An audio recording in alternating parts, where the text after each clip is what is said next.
Muito obrigado. Queria convidar José Eduardo Galuza e Leila Ferreira para este bate-papo.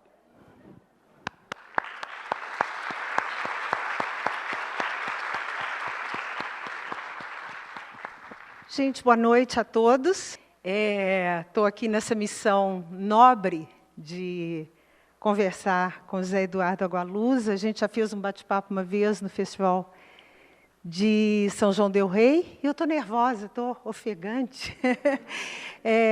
Eu me lembro quando era entrevistadora, e vinha aquelas estrelas da TV e tudo, e eu falava, não estou nervosa, estou calma. Agora vinha um escritor que eu admirava, eu me embolava toda na entrevista. Eu acho que a admiração confunde a gente, às vezes ilumina, às vezes confunde. Mas é uma alegria estar aqui e estar com José Eduardo Agualusa, que é realmente uma inspiração. E, para começar, eu vou ler uma apresentação que ele fez dele próprio, que eu acho muito boa. Ele diz: "Quem eu sou não ocupa muitas palavras. Angolano em viagem, quase sem raça. Gosto do mar, de um céu em fogo ao fim da tarde. Nasci nas terras altas. Quero morrer em Benguela, mas, como alternativa, pode ser Olinda." Este é José Eduardo Agualusa. Luso-angolano brasileiro. Uma vez em São Paulo falaram, uma pessoa te interpelou, né, Agualusa? Falou, você como estrangeiro, e você se sentiu muito ofendido, né? De alguém achar no Brasil que você era estrangeiro aqui. Bem, boa noite. Realmente é uma alegria para mim estar de volta a Belo Horizonte. Espero um dia estar de volta com tempo, realmente, para conhecer a cidade. Hoje um jornalista me perguntou, você vem tantas vezes, você já conhece Belo Horizonte?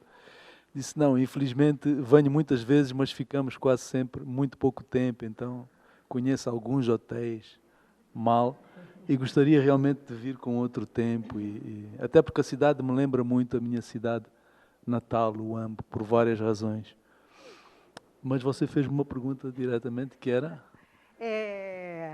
De você ser visto como estrangeiro no Brasil, sim, jamais. É verdade. Né? Não, é uma pergunta que me coloca, que me soa estranho, de facto, porque eu nunca me senti estrangeiro, na verdade, desde o primeiro momento, desde que eu pisei o Brasil pela primeira vez, já lá vão muitos anos, eu já não era estrangeiro, né? Já não era estrangeiro, porque já conhecia bem o Brasil através da literatura, através do teatro, da música, das artes plásticas, enfim, e também da própria ligação familiar, porque eu tenho família brasileira dos dois lados, do lado da mãe e do lado do pai.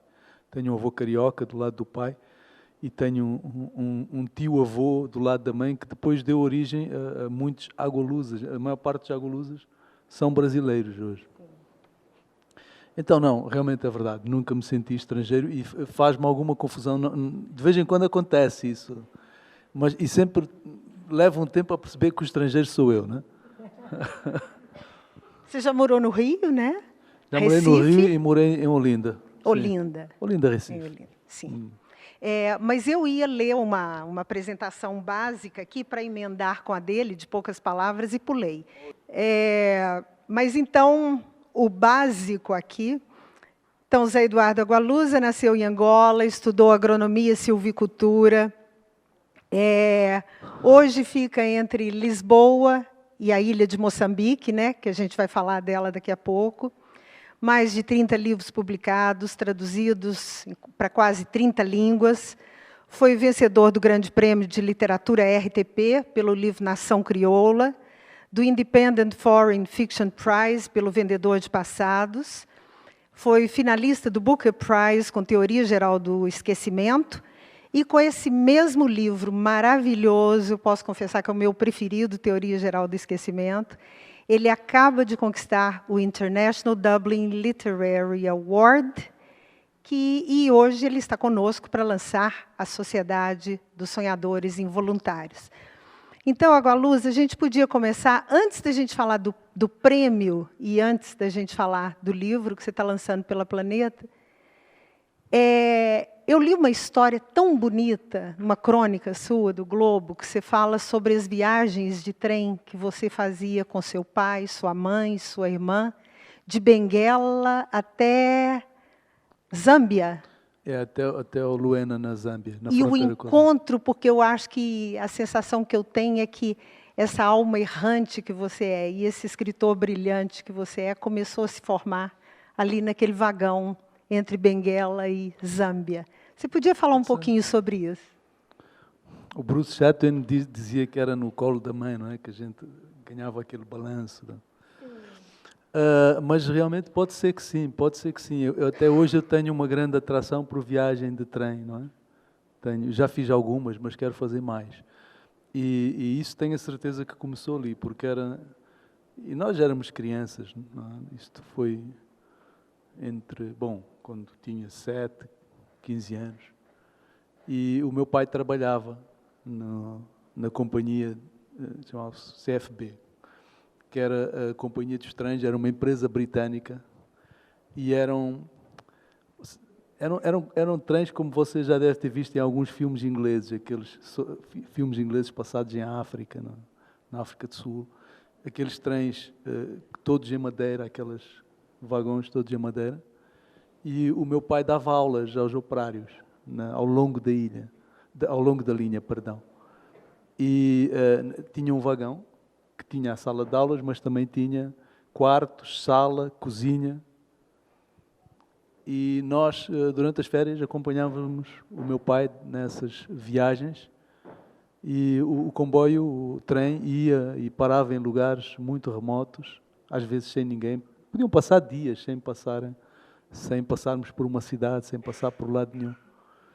E o meu pai tinha uma paixão grande por cinema e costumava, ao anoitecer, ele muitas vezes estendia um ecrã, era uma tela relativamente grande, e passava filmes.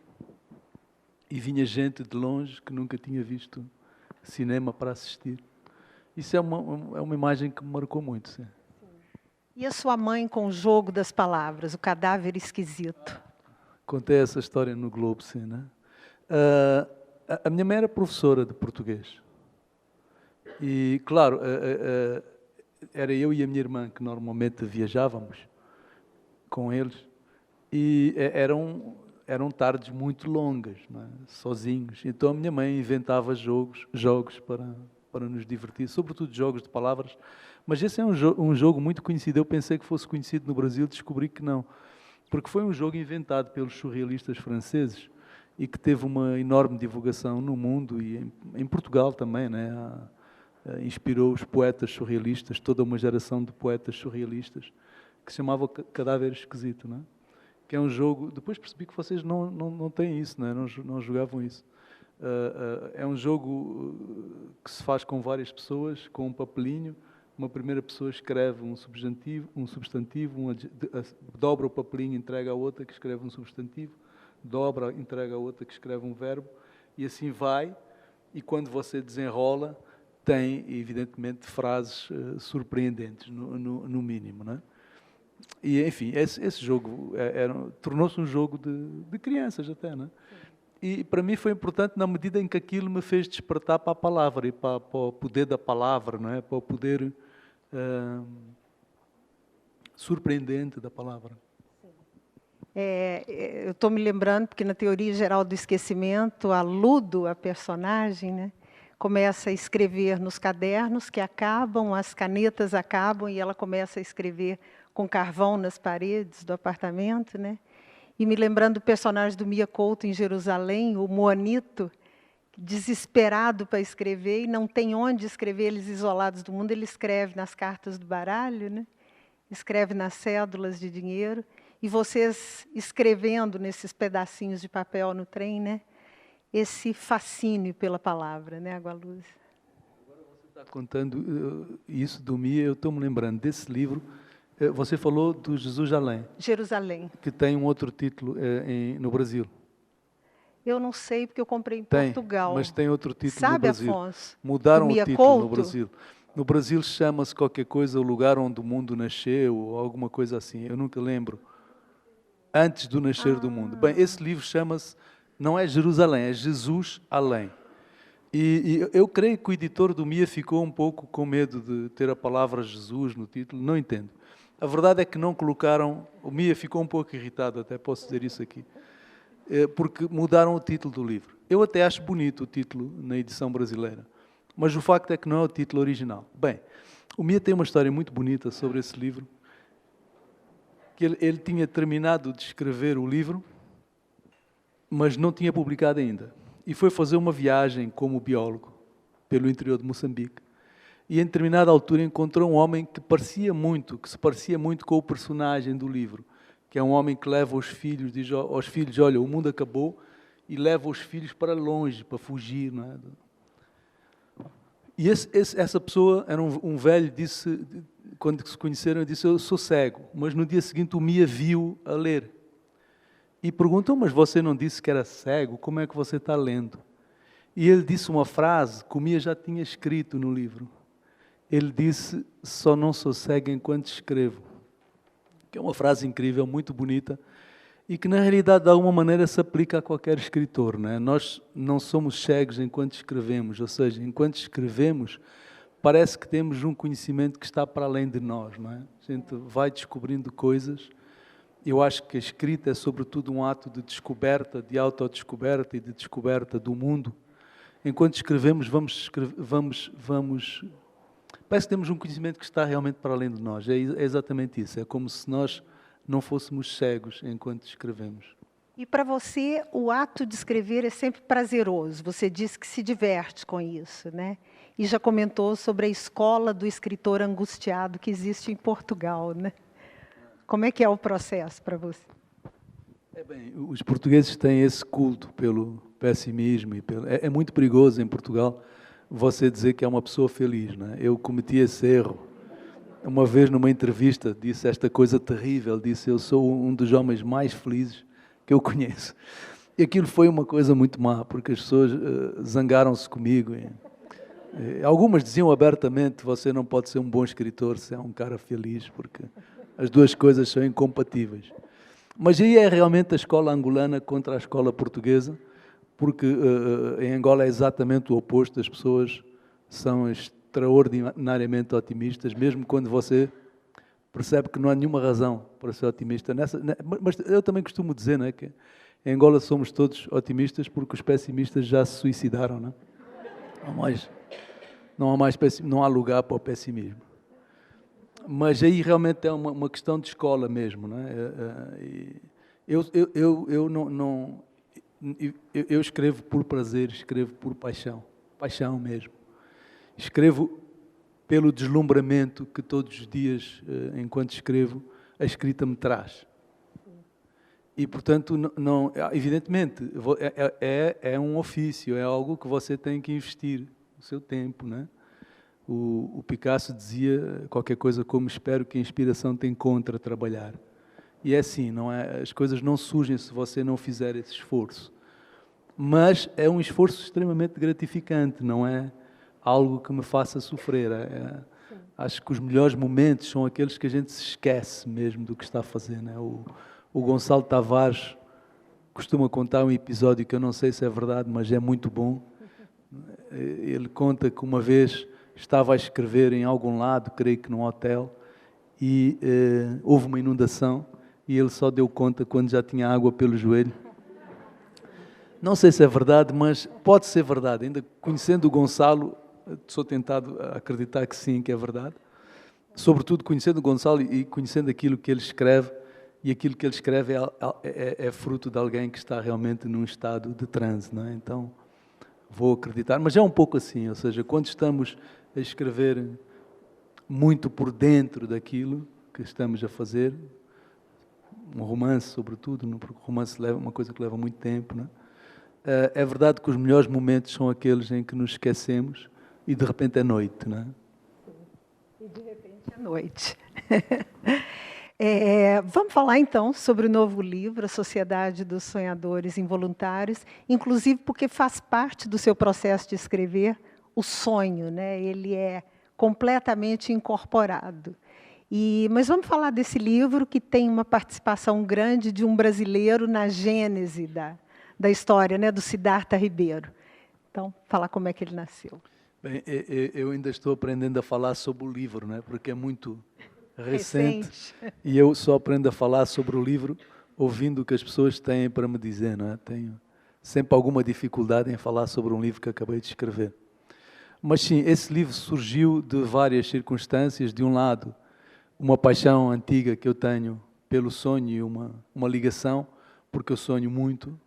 Isto é, todos sonhamos, mas eu treinei-me para recordar os sonhos e sonhar faz parte do meu ofício criativo. Não é? Eu conto num outro livro, no Milagrário Pessoal, a história verdadeira de um poeta francês que sempre que ia dormir colocava um cartaz na porta do quarto dizendo silêncio, poeta trabalhando. E comigo é exatamente assim que funciona. Eu vou dormir, mas vou trabalhar, atenção. E sonho frequentemente com personagens, por exemplo, o vendedor de passados, o personagem do vendedor de passados, realmente me apareceu num sonho, dizendo eu vendo passados aos novos ricos, e com aquele cartão de visitas que dizia ofereça aos seus filhos um passado melhor. E na manhã seguinte eu tinha a imagem deste homem e escrevi um conto, e depois do conto escrevi o romance. Mas também sonho com títulos. Tenho um livro para jovens que se chama A Vida no Céu. Sonhei, acordei com este título e o livro cresceu, foi crescendo à volta do título. E às vezes sonho com enredos e acontece até mais louco ainda. Às vezes sonho com enredos inteiros que não podem me pertencer porque são de mundos outros que não o meu. Ou seja, pertencem a mundos que eu não frequento, entende? É estranho. Mas acontece mesmo com frequência. Eu tenho um diário há muito tempo, há uns, não sei, 25, 30 anos. E nesse diário tomo nota também de sonhos. Então, às vezes vou, para este livro em particular, porque recorri muito a sonhos que tinha efetivamente sonhado, né? E aí fui ver para trás sonhos antigos. E é muito divertido, porque eu não lembrava de todo, então tinha esquecido completamente. E é como se estivesse a ler os sonhos de outras pessoas, não é? E essa sua ligação com só sonhos... dizer que não é só sobre sonhos o livro, porque o livro parte também de uma realidade política concreta. Eu comecei a escrever o livro há uns 6 anos, muito sob influência do que se passava no norte da África com a Primavera Árabe, no Egito, na Tunísia, na Líbia, que teve uma repercussão imediata em Angola e uma repercussão muito grande e fez emergir um grupo de jovens ativistas, que em Angola são chamados revus, de revolucionários, né? Que foram perseguidos desde essa altura com muita ferocidade pelo governo angolano, pelo regime, e finalmente há uns 2 anos foram presos, lendo um livro de resistência pacífica contra as ditaduras, e um deles, que era já um jovem bastante conhecido, porque era um músico, um rapper, e na verdade um homem absolutamente notável, ele vai estar em Paraty, na Flip, numa mesa oficial. Se vocês forem à Flip, vale a pena ver, porque Luati Beirão é uma pessoa realmente extraordinária, daquelas pessoas que me dão orgulho em ser angolano e que me dão esperança também no país. E o Luati fez uma greve de fome que durou 36 dias, quase morria na greve de fome. Eu estive há pouco tempo em Lisboa num encontro com ele, assim, um encontro parecido com este, com a diferença que a gente estava sentado no chão. E o Luati contou, fizeram-lhe perguntas sobre a greve de fome. Foi muito interessante, porque é tudo à volta do medo. No fundo, o livro também fala um pouco disso. O livro anterior já falava. O pior dos sistemas totalitários, dos regimes totalitários, é a questão do medo, é a imposição do medo. E o medo destrói as pessoas da pior forma possível, porque transforma as pessoas, transforma pessoas boas em pessoas más, corrompe as pessoas. E a única alternativa contra o medo é enfrentar, não é? É enfrentar e ir até o limite, ser capaz de enfrentar, ser capaz de... Tem a frase da personagem, né, da ativista, ela mandando a carta para o pai, que ela fala, a gente não pode escolher se vai ter medo ou não, né? Você não tem como evitar sentir medo, mas você pode escolher não se render a ele, né? Eu acho que com esse gesto, o que esses jovens estão a fazer é a devolver a coragem às pessoas também, não é? O medo é contagioso, mas a coragem também é contagiosa. E eu vi uma entrevista do Loat falando que hoje em Angola a indignação é maior do que o medo, né? Mas você vê uma dose de indignação suficiente para mudar os rumos do país? Porque agora em agosto vem as eleições, né? Viciadas, um sistema absolutamente viciado. Você acha que há indignação suficiente em Angola para redefinir os rumos? Não sei. Não sei, havia uma pesquisadora francesa que dizia, estou tentando lembrar exatamente a frase, agora não estou lembrando, mas a ideia é essa, quer dizer, não se pode fazer previsões sobre Angola, porque eu falhei imensas previsões. Não, é difícil dizer, quer dizer, o que é muito claro é que existe uma indignação, um clima de indignação cada vez mais generalizado, até mais do que de indignação, existe uma inquietação social visível, mas se essa inquietação vai resultar num levantamento popular ou noutro tipo de manifestação, não sabemos, não consigo. A Christine Messiaen, ela chamava-se Christine Messiaen, ela dizia, em Angola até o passado é imprevisível. E é verdade, porque também a gente vai descobrindo sobre o passado. O passado, é verdade que em todo lado o passado vai mudando consoante o presente e o futuro, mas em Angola isso é mais óbvio ainda, não é? Nesse livro a gente vê esse retrato de Angola junto com a questão do sonho, né? Mas eu queria só que você citasse, porque além desse movimento dos revus, dos ativistas, do Luat Beirão, né? O que motivou muito esse livro foi uma conversa com um neurocientista brasileiro, né? Siddhartha Ribeiro. Sim. Eu li uma entrevista do Siddhartha, não sei exatamente onde, mas na minha memória, eu tenho muito má memória, por isso escrevo o diário, na minha memória eu tenho a ideia que li numa revista de bordo, viajando pelo Brasil, mas não estou certo. O certo é que li essa entrevista, era uma entrevista muito interessante, onde o Luati defendia a necessidade de resgatar o sonho. Quer dizer, ele dizia qualquer coisa como o sonho durante milénios foi super importante e valorizado. E o sonho é importante porque o sonho nos prepara para enfrentar a realidade, não é? Nos ajuda a resolver situações, como eu faço.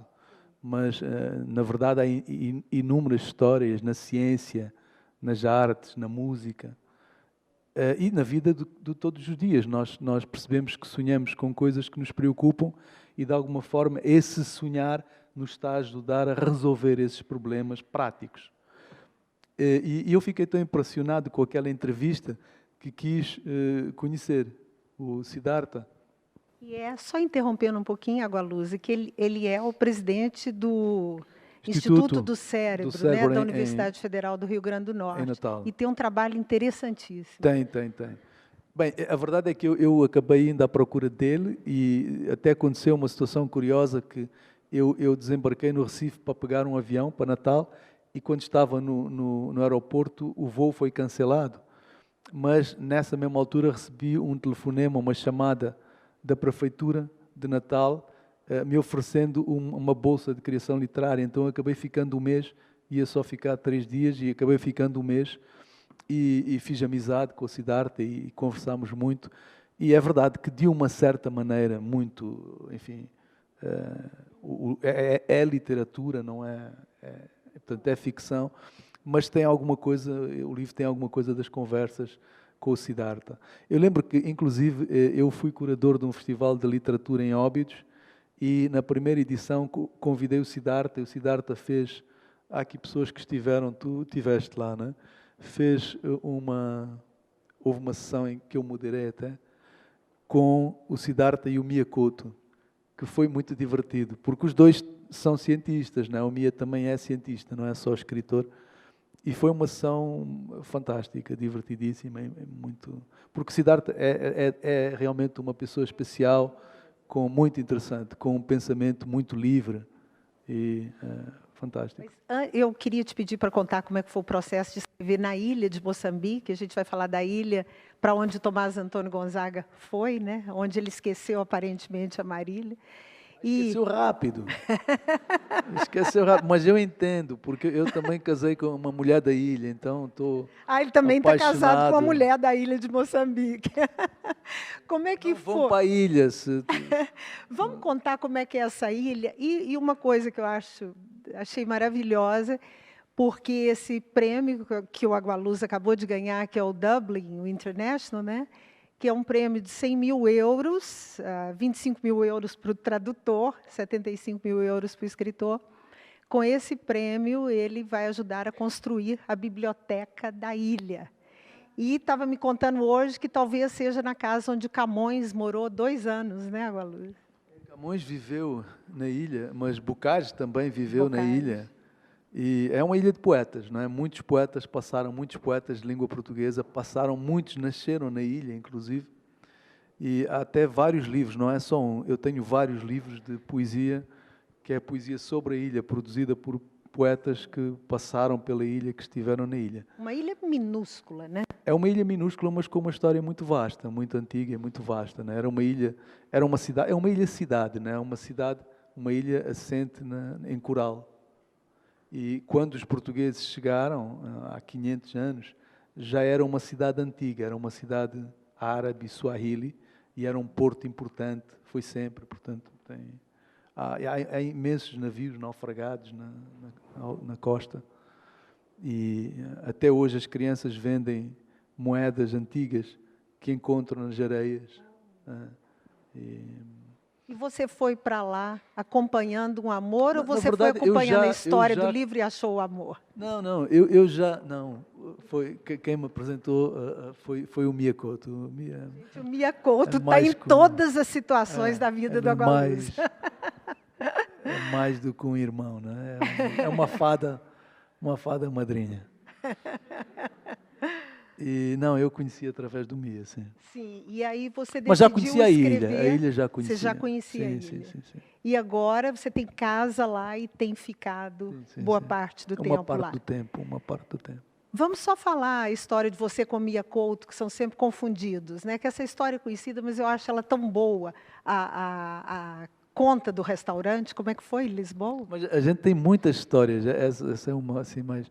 Mas isso até hoje acontece com alguma frequência, não é? Antigamente, agora o Miya, para quem acompanha a escrita do Miya, mudou bastante o estilo dele, o que eu acho um gesto incrível como escritor, porque poucos escritores conseguem fazer aquilo que o Miya fez, que é transitar de estilo e passar, porque ele era conhecido como um inventor de neologismos, não é? E ele mudou completamente esse estilo. Na época em que ele praticava muito isso, eu já sabia que não era eu quando as pessoas diziam adoro aquilo que você faz com as palavras. Eu já sabia que não era eu. Mas tem a história que você está contando, eu tenho várias. Tenho uma na Feira do Livro de Lisboa, que também é uma boa história, que estava autografando livros e veio um sujeito para mim ter comigo com um livro do Miya e ditando a dedicatória, porque tem gente que faz isso, tem pessoas que ditam a dedicatória. Ditou a dedicatória. Estou falando por causa do sotaque, que às vezes fica mais difícil. Mas isso acontece muito, hein? As pessoas chegam... A pessoa ditar a dedicatória. Sim, acontece o tempo inteiro.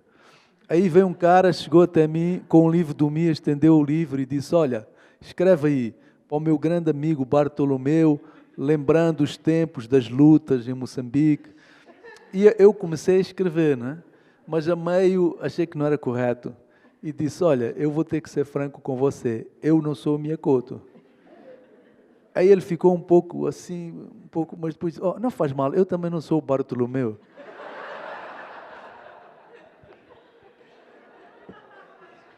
E a conta do restaurante? Eu tinha ido almoçar com uma amiga e de repente notei que o dono do restaurante que estava a servir ficou muito solícito e começou a recomendar vinhos, mais isto, mais aquilo. Bem, a gente foi comendo E no fim eu pedi a conta, mas pensando, vou pagar muito, né? Porque isto aqui foi um exagero.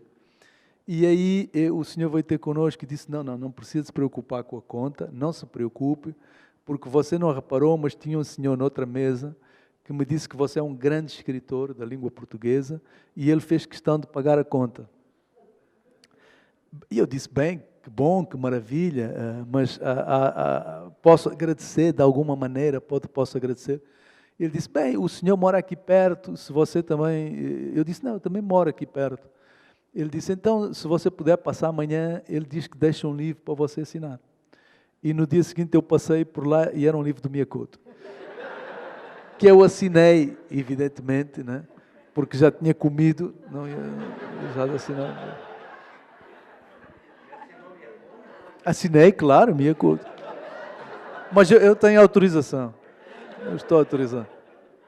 Mas já há muitas histórias. Uma outra vez o Mia entrou num restaurante e assim que entrou, era um restaurante meio caro, né? E assim que entrou, creio que isto foi em Lisboa, e assim que entrou o pianista viu entrar e começa a tocar uma melodia angolana, aliás, lindíssima, Mushima, que é muito conhecida, é muito bonita. E o Mia reconheceu logo o Mushima, né? E o Mia sentou-se e o pianista interrompeu e disse, bem, é que acabou de entrar um grande escritor, estou tocando uma música da terra dele. E, claro, era eu, não era eu. Não. Então, acontece muito, é um pouco inexplicável, não é? Mas, porque somos muito diferentes fisicamente, mas acontece. Não? Agora, aquela história, Gualusa. Aliás, eu quero agradecer, porque eu estava falando com ele, que estava morrendo de medo, que ele é conhecido como um entrevistado muito sucinto. Respostas muito curtas, e você está sendo muito generoso. Porque eu falei com ele, se você não quiser dar respostas longas, então, por favor, pelo menos estenda as vogais. Fala, não. Sim. E eu estou adorando o tamanho das respostas, está perfeito. Agora só falo sim e não. No way. A história do poeta que adormeceu, a Gualusa, porque a Gualusa precisa muito de dormir, né? O sono para você é muito importante. Está vendo, Fernando? Meu marido aqui é a mesma coisa. É da sua tribo. E como é que é a história do sono incontrolável do poeta lá? Algumas pessoas já devem saber porque eu contei essa história agora no Globo, né? Mas é uma história verdadeira. Na realidade, eu conto essa história. Estava reservando até para o Fabrício, pensando, quando o Fabrício me fizer aquela pergunta, eu vou contar esta história. Que eu sempre conto esta história quando não consigo responder a uma pergunta. Quando não sou... Na verdade, quando não tenho inteligência para responder à pergunta. O que acontece com alguma frequência. E é uma história verdadeira. Eu vivi em Berlim com uma bolsa de criação literária 1 ano. Passei muito frio. E um dia soube de um encontro com 3 poetas sul-africanos e fiquei curioso, fui assistir, e era uma sala muito confortável, e as pessoas o público ficava assim na obscuridade, e os poetas ficavam cada um na sua mesa com um foco em cima. Era quase como se estivessem num aquário, não é? Assim, não... E aí tinha uma apresentadora muito chata, falando em alemão, e muito chata. E aí, com uma voz muito chata, assim, e aí estava quase toda, aí falou muito tempo, e ao fim de algum tempo, 10 minutos, as pessoas estavam quase todas dormindo, né? E de repente eu dei conta que um dos poetas tinha adormecido na mesa. Mas ele estava feliz, ele dormia, roncava, era uma maravilha. Claro, quando eu dei conta que ele tinha adormecido, acordei, porque aquilo ficou interessante, né? E toda a gente acordou, a plateia inteira acordou para ver o que é que ia acontecer. Aí a mulher terminou a apresentação e fez a primeira pergunta ao poeta. E o poeta dormindo. Mas ele dormia mesmo, ele dormia assim. Aí ela, muito nervosa, voltou a fazer a pergunta já gritando e o poeta dormindo. Aí ela, completamente desesperada, levantou e gritou no ouvido do poeta. Então o poeta acordou estremunhado e disse, a essa pergunta eu não respondo. Eu queria... Tem uma passagem do seu livro que o personagem Rossi Apolônio, não sei se a pronúncia certa é Ossi ou Rossi. Ossi. Ele fala que a única coisa que ele gosta no Brasil é do Paulinho da Viola, do Pelé e que ele torce pela Mangueira. Eu achei interessante. E, é claro, isso é uma coisa de criar do personagem, mas eu queria saber o que te agrada no Brasil, tanto quanto na cultura, quanto na produção literária. Esse personagem é uma brincadeira, uma caricatura de... Tem muito angolano que diz que odeia o Brasil. Mas depois você vai ver e ele gosta de tudo, né? Começa... Bem, gosta de tudo que é de origem africana, então gosta praticamente de tudo, né? Começa no Pelé, mas vai aí para o Gilberto Gil, depois já... E, afinal, você diz, mas você não gosta de quê, então, né? E a sua pergunta é difícil de responder por isso. O que é que eu gosto? Se você me perguntar o que eu não gosto, é mais fácil, não é? O que eu gosto fica mais difícil. Começa com a literatura, não é? Eu conheci o Brasil, bem, além da família que vinha do Brasil, chegava, trazia coisas, mas comecei a conhecer através da literatura, não é? Acho que comecei com o Jorge Amado. Não comecei.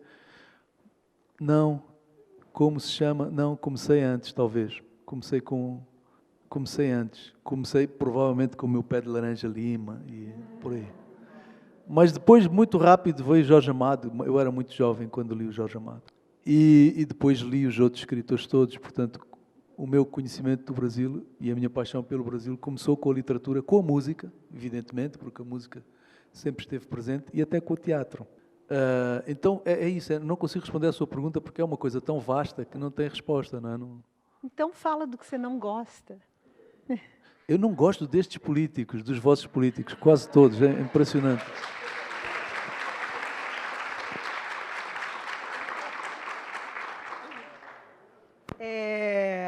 Eu estou me lembrando de uma coisa também que você já citou, quer dizer, uma pessoa, você disse que não gosta como autor, que acha um personagem muito interessante, mas que como autor você não gosta muito, que é o Paulo. Nunca se interessou por ele como autor, que é o Paulo Coelho, né? Mas ele é um grande personagem. Assim, a biografia é muito boa.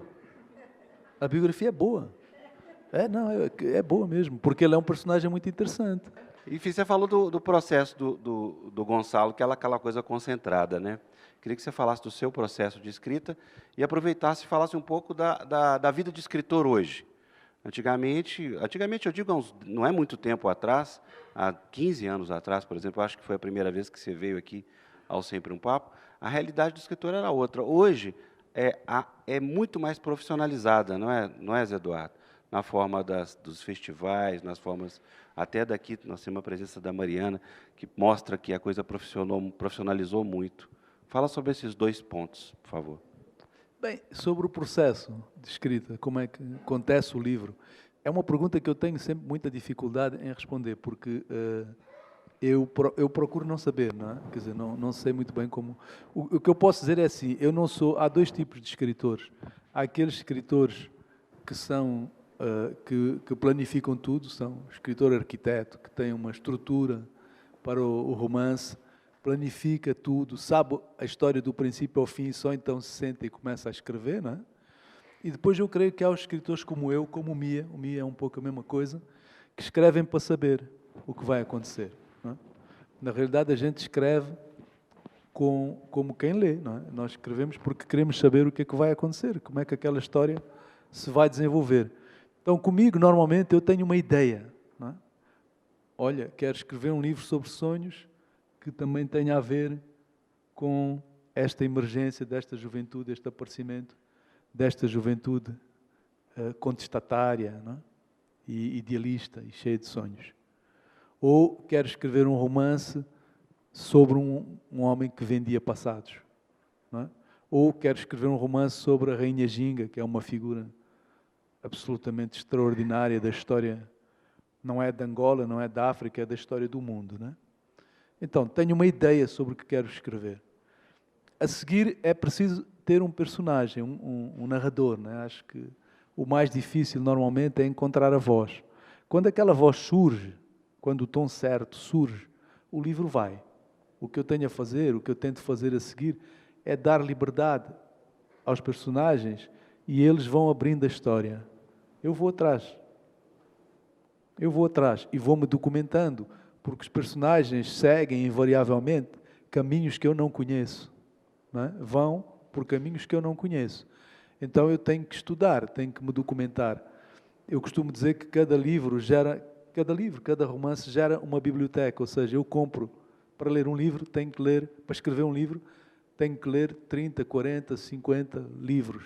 Então, a minha biblioteca, em larga medida, é composta por livros gerados pelos livros que eu escrevi, não é?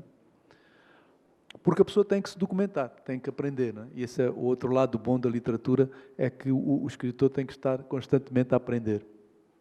Mas é isso, que eu descobri que não vale a pena lutar contra os personagens. O que tento fazer é acompanhar. Não vale a pena lutar também contra as nossas obsessões, porque são elas que nos levam a escrever, não é? Eu costumo contar uma história da Rosa Montero, da espanhola, que tem um livro extraordinário, todo escritor devia ler, toda a gente devia ler, chamado A Louca da Casa, que é um livro incrível, belíssimo. E ela tem muitas obsessões dela em comum comigo, inclusive as lagartixas, né? Ela tem até uma lagartixa tatuada num braço. E ela tinha uma obsessão por anões. Então, todos os livros dela têm anões. E um dia a crítica começou a implicar com aquilo. E ela começou a escrever um novo romance e disse, ok, não vou ter anões. Aí começa o livro e o livro não vai. Ela luta com o livro, luta com o livro, luta com o livro. Aquilo não avança, mas finalmente vai. Ela termina o livro, publica o livro, vai para a primeira entrevista, o jornalista olha para ela, começa a rir e diz, então, Rosa, outra não? Ele diz, não, esse livro não tem. Ele diz, não tem, e fulana tal. Só aí é que ela percebe que tem uma personagem que no início tinha uma estatura normal e depois vai ficando mais baixinha ao longo do livro. Então, para dizer isso, para dizer não vale a pena primeiro ouvir os críticos, não ouça os críticos. Segundo, não vale a pena lutar contra aquilo que nos anima, não é? A mesma coisa que dizer, você repete sempre. Pois repete. A arte é a repetição, não é? Não vale a pena, a gente está escrevendo, sim, sempre sobre o mesmo tema, sim, é verdade. A gente está escrevendo sobre esse tema porque esse tema está fundo dentro de nós, porque precisamos trabalhar aquele assunto, porque é uma coisa que nos magoa ou nos comove, porque é isso que nos move, não é? Então não vale a pena ouvir esse tipo de crítica, é continuar a seguir. Agualusa, você disse que traz essas inspirações todas suas do mundo dos sonhos. E como é que é essa questão quando você está sonhando? Você consegue, quando está nessa parte sonhando, controlar tudo o que está acontecendo lá e quando você volta, você materializa isso nesse diário que você disse ter lá ao lado da sua cama, eu suponho? Como que é esse processo, na hora que você volta? Este livro chama-se Os Sonhadores Involuntários. Já houve um jornalista que me perguntou, mas não somos todos sonhadores involuntários? E precisamente não é? O caso do livro, o livro acompanha 4 sonhadores, 4 pessoas que têm relações particulares com os sonhos e pelo menos 2 delas fazem isso de forma profissional. 3 delas. Ou seja, há os sonhadores involuntários e há os sonhadores voluntários. E os personagens deste livro são voluntários. Os involuntários são os outros, é a grande massa das pessoas que sonha involuntariamente. Eu, de alguma forma, me treinei não para sonhar, mas para me lembrar dos sonhos, não é? Então, eu acordo frequentemente à meio da noite, sonhando com um sonho, e se o sonho tem alguma coisa a ver com aquilo que eu estou trabalhando, ou se o sonho tem um interesse, parece ter, porque às vezes a gente se ilude, mas se o sonho parece ter um interesse, eu fico trabalhando esse sonho, na verdade. Então, é quase como o chamado sonho lúcido, no sentido em que eu fico trabalhando o sonho e quando vou para o computador escrever já está mais sólido, não escapa tão facilmente, né? Sempre escapa, porque partes do sonho sempre escapam, a gente não consegue nunca segurar um sonho, né? Mas se conseguirmos segurar o essencial, a matéria essencial dele, já é alguma coisa. Também acontece isso o tempo todo, que é você acorda achando, sonhei um verso genial, esse verso sozinho muda a história da literatura, né? É uma coisa incrível. E você toma nota ao lado na cama, né? No que tiver, no livro que estiver, você toma nota. E aí de manhã acorda, lê e sei lá, é alguma coisa como todas as batatas são roxas. Não sei, qualquer coisa assim. Né?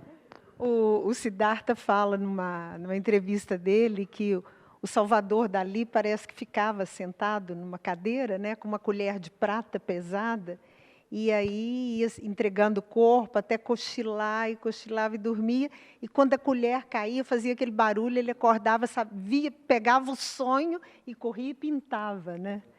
Então, mas o Siddhartha fala que a gente não é habituado mais a correr atrás desse sonho, né? Se levanta, pula da cama e já vai se preocupar com outras coisas, né? Fica pensando no... É exatamente isso, a gente não fica trabalhando o sonho. É.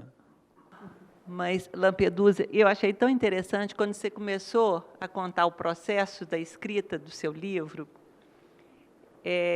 você disse que atrás de cada livro tem muitas leituras. E como você está batendo na questão do sonho, eu fiquei pensando, e fiquei muito curiosa, na verdade, como é que seria esse triunvirato.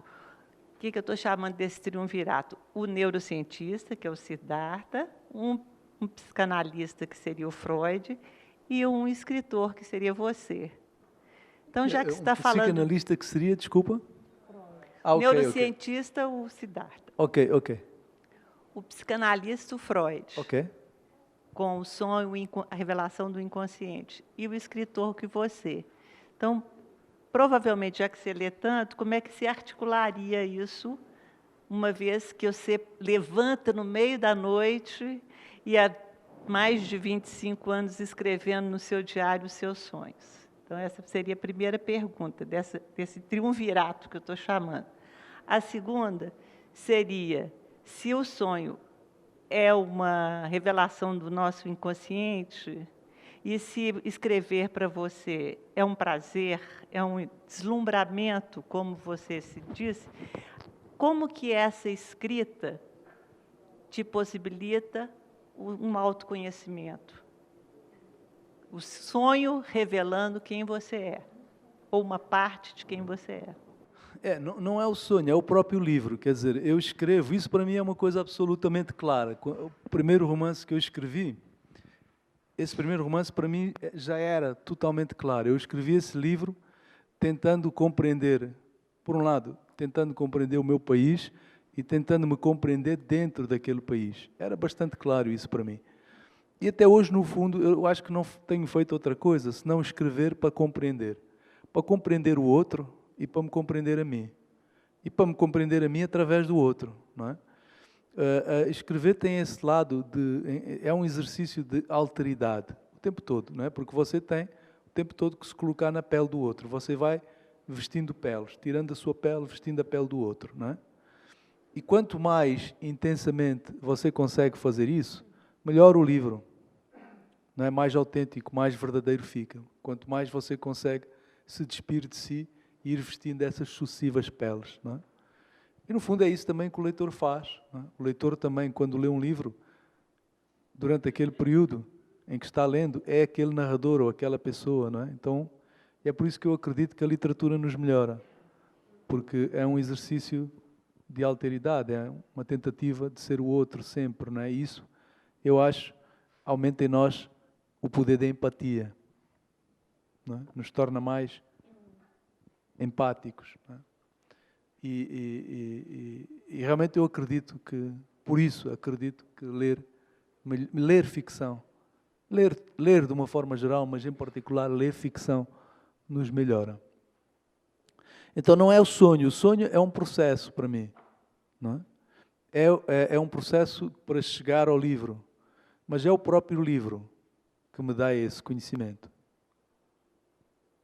Não me dá, aliás, se me desse eu deixaria de escrever, porque já saberia tudo, mas que de alguma forma me faz avançando nesse caminho.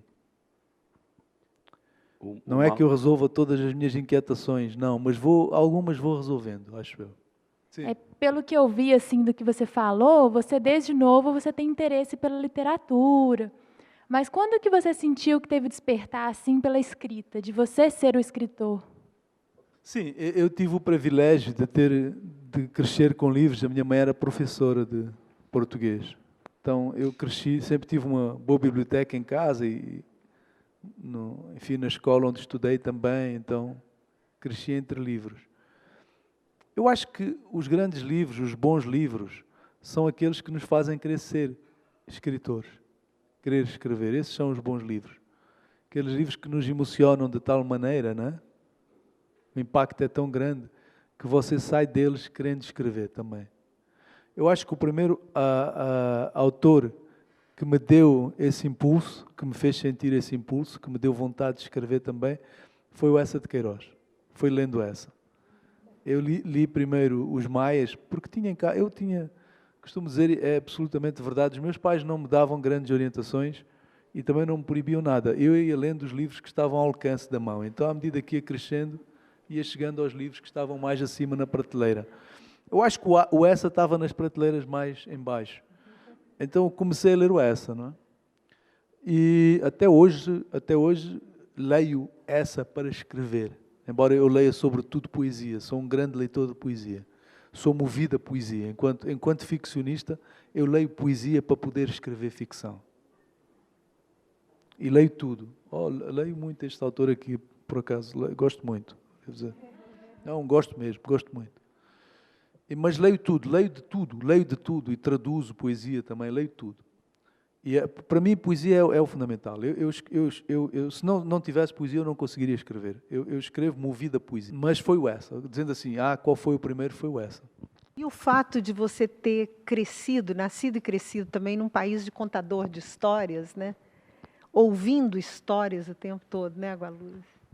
Sim. Isso também, com certeza, me ajudou, não é? Com certeza. Porque é isso mesmo, é verdade. Eu cresci num país, Angola é isso. Não sei se... Enfim, os países africanos que eu conheço têm quase todos esse pendor, uns mais do que outros. Angola tem muito. As pessoas são, de uma forma geral, contadores de histórias. As pessoas é uma coisa cultural, não é? Assim como se aprende a dançar, não é? Que é uma coisa cultural, realmente. Se aprende a contar histórias. E eu cresci numa família alargada, porque cresci... Só tenho uma irmã, mas tenho muitos primos. E cresci com os meus primos, que é como se fossem meus irmãos. E à hora do almoço, ao jantar, era muita gente à mesa, porque eles traziam amigos, traziam as namoradas. E quem não tivesse uma história para contar não existia, não é? A pessoa só tinha existência a partir do momento em que tivesse uma história para contar. E cada um contava uma história melhor que o outro. Então cresci nesse ambiente, é verdade. E fora de casa, a mesma coisa. E o absurdo sempre enfronhado, entranhado em tudo, né? Porque na África o absurdo e o maravilhoso, as duas coisas, né? Eu acho que o absurdo correndo de mão dada com o maravilhoso, com o fantástico, com a mitologia também que as pessoas... A mitologia que as pessoas trazem para dentro da cidade. Como é que é a história da jiboia em Moçambique? Essa história não é minha, é do Mia, exatamente. Eu sei que é do Mia, mas você já contou. Eu posso contar Moçambique. porque eu acho que estava lá na altura, é a lembrança que eu tenho, mas eu não acredito muito na memória, na minha memória em particular. Mas eu lembro que estava lá, então tenho essa autoridade, porque se não estava lá, pelo menos lembro que estava lá. E saiu uma notícia num dos jornais moçambicanos. Jornais são uma fonte ótima de histórias, né? Angola também. Angola, eu gosto muito de ler os jornais locais sempre, inclusive a necrologia, as páginas de necrologia têm histórias incríveis.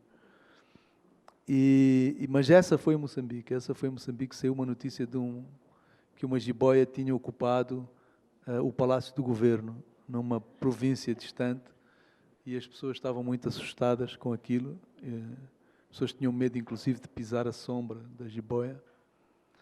E a jiboia, às 5 da tarde, exata, começava a cantar o hino nacional. Era uma jiboia nacionalista. E o Mia, se estivesse aqui, contaria a história completa, porque ele é biólogo e não sei se nessa história, se num outro episódio que também envolvia cobras, a empresa dele teve que mandar alguém lá a resolver o problema.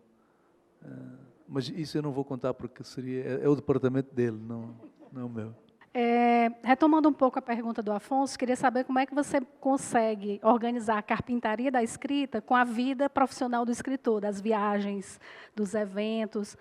Você tem uma espécie de rotina, você cria um período do ano, enfim. Nestes últimos anos, desde que fui para a ilha de Moçambique, tenho tentado a ideia, até porque é um lugar muito remoto, não é fácil chegar, nem é fácil sair. Então, tento ficar um tempo, uns 6 meses do ano, tranquilo, o mais tranquilo possível, porque sempre há convites. Araxá, por exemplo, vou ter que negociar isso com a minha namorada. Ver como... Ainda não falei com ela, mas vou falar. Porque vamos estar na ilha, portanto, terei que sair de Moçambique, atenção. E o Mia também, a coisa boa é que saio junto com o Mia, né? Isso é bom, vai junto. Mas, de uma forma geral, tento manter algum tempo para escrever mesmo, não é? E depois tirar o resto, outros 6 meses, para viajar. No fundo é isso. Fico mais em Lisboa, mas na prática estou indo para vários países para lançar os livros, porque, como disse, como tu disseste, é absolutamente certo, mudou muito as coisas nos últimos anos e somos os escritores que ficaram transformados numa espécie de caixeiros viajantes dos seus próprios livros, não é? E quanto mais livros você tem traduzidos, mais viagens você tem que fazer. Hoje eu já tento, às vezes não é fácil, porque às vezes aparece alguém muito insistente, mas tento não ir para destinos muito improváveis, onde eu penso, bem, mas... Porque às vezes acontece, a pessoa diz, mas você é muito conhecido na Lituânia. Você está bem, mas na Lituânia quanto é que eu posso vender? 1000 exemplares? Então, não sei se vale a pena ir à Lituânia para vender 1000 exemplares, não é? Mas há países aos quais você tem mesmo que ir se quer estar nisto, não é? Estados Unidos, Inglaterra, Alemanha, França, Itália, você tem que ir, não é? E há os outros países onde você vem por prazer, como aqui no Brasil, não é? Que sempre corre bem, não é? Mas, enfim, o facto é que temos cada vez mais de viajar. Então, eu também escrevo bem em hotéis, de uma forma geral. Escrevo em hotéis, aprendi a escrever em aviões, não é? Que tem aquela... Primeira vista é muito bonita, se você ficar junto à janela, não é? É um escritório com vista. Então, também consigo fazer isso, consigo escrever em aviões. Gualuz, os teus livros, eles têm títulos muito intrigantes e que despertam já, assim, de imediato, uma certa curiosidade, quase que uma vida própria além da tua obra. Eu queria saber se tem mesmo essa preocupação estética e se em alguma situação, em alguma obra, esse título veio antes da obra concluída e você perseguiu elaborar e desenvolver a obra a partir de algum título que tenha surgido antes dessa obra ter sido desenvolvida. Sim, eu disse há pouco, falei há pouco, A Vida no Céu é um caso. Eu realmente sonhei com esse título, acordei com o título na cabeça e aquele título me começou... Quer dizer, o livro começou a surgir e foi-se tecendo, foi-se expandindo a partir daquele título. E foi realmente assim, quer dizer, A Vida no Céu.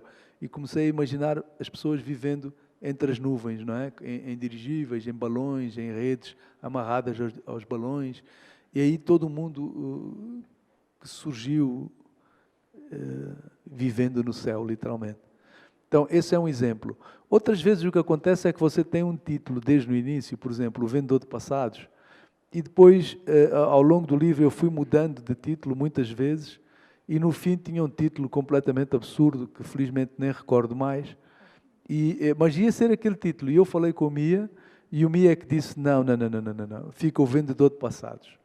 E ficou O Vendedor de Passados, que é um título que deu muitos problemas nas traduções. Muitas traduções não aceitaram o título.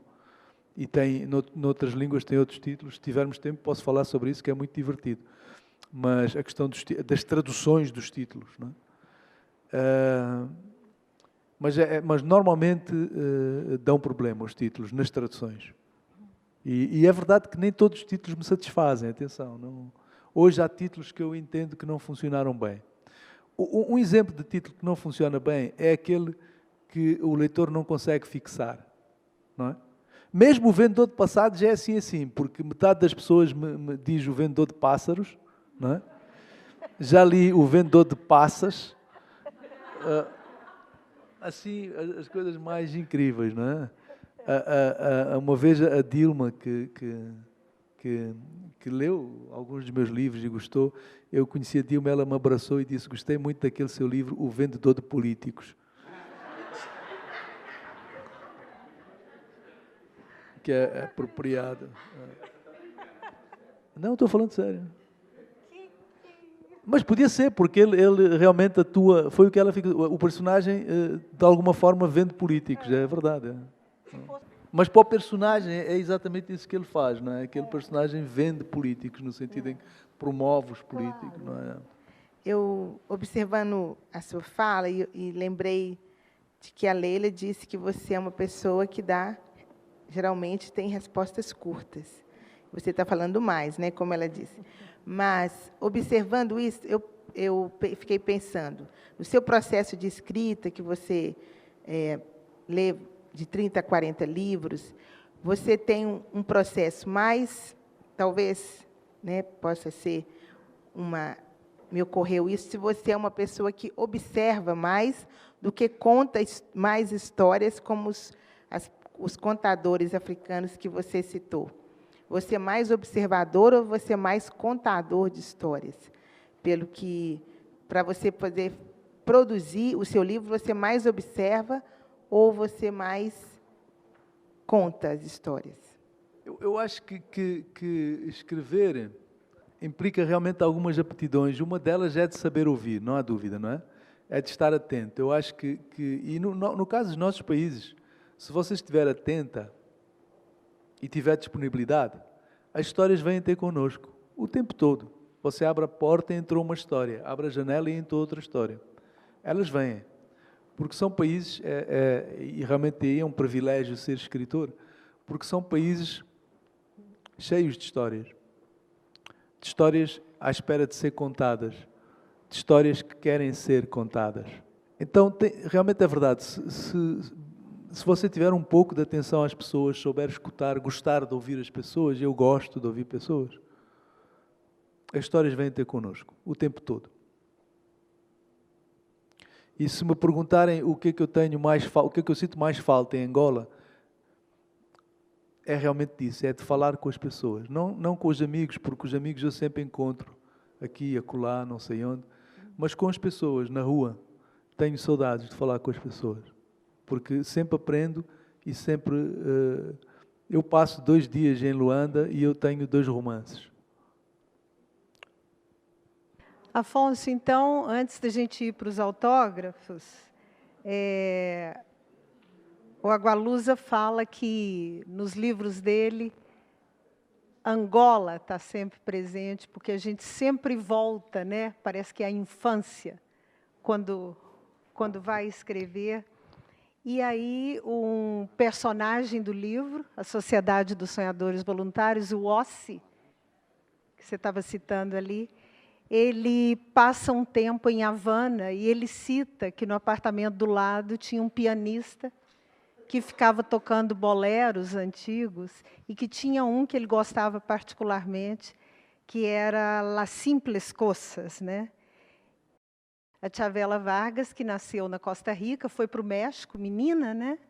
Foi amiga da Frida Kahlo e era uma pessoa de uma personalidade super diferente, uma voz diferente, um estilo diferente. E ela canta esse Las Simples Cosas, que fala: uno vuelve siempre a los viejos sitios donde amó la vida, né? Esse eterno retorno. Então, para a gente se despedir do Mia Couto, aliás, do Agualusa,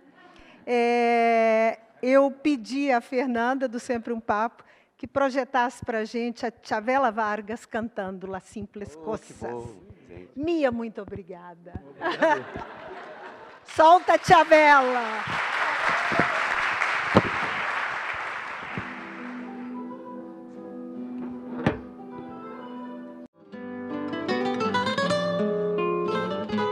Que al fin la tristeza es la muerte lenta,